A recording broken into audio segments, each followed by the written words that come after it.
Une ambiance bon enfant, une centaine de fidèles pour une cérémonie pas comme les autres. Nous sommes à Tizi Ouzou, fief de la Kabylie.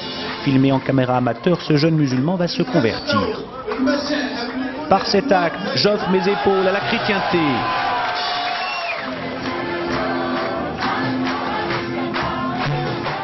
Sous les you-you d'encouragement, le baptême, censé introduire le fidèle de plein pied dans la foi chrétienne. Le voilà chrétien.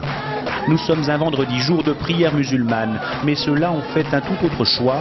Ils ont adhéré au mouvement chrétien le plus actif à travers le monde, les évangélistes. Ici, la communauté revendique un nombre important de conversions et assume le prosélytisme.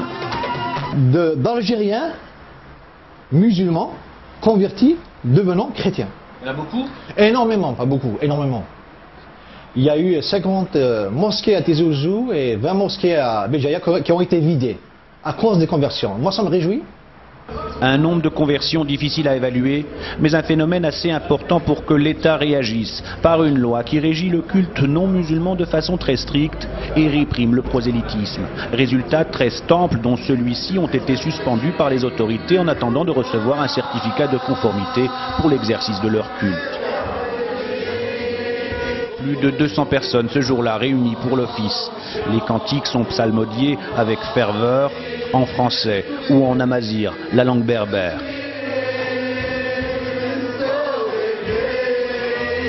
Malgré l'interdiction, le pasteur Tariq nous explique pourquoi il tient à célébrer son culte, quitte à être hors la loi. Ça date quand même des années 96, 97. Et dire comme ça à des familles, à des vieilles, à des hommes âgés ou à des jeunes que voilà, tout va s'arrêter, tout s'écroule comme ça d'un coup, c'est un petit peu difficile. Donc nous on temporise. Nous respectons l'État. La Bible nous dit, soumettez-vous aux autorités. C'est ce que nous faisons. C'est pourquoi nous courons sans cesse derrière les bureaux, nous demandons, aidez-nous, facilitez notre tâche, afin que nous puissions régulariser notre situation. Nous ne voulons pas vivre en noir. Des gens nous connaissent, ils nous voient. Les policiers sont là, ils ont nos noms, nos numéros de téléphone, et ils viennent. Alors pourquoi cette pourchasse? Sale temps pour les évangélistes, qui rappellent que 32 petites communautés chrétiennes ne peuvent faire trembler 32 000 mosquées. Mais pour les courants les plus radicaux de l'islam, celui qui renie sa religion est passible de la peine de mort.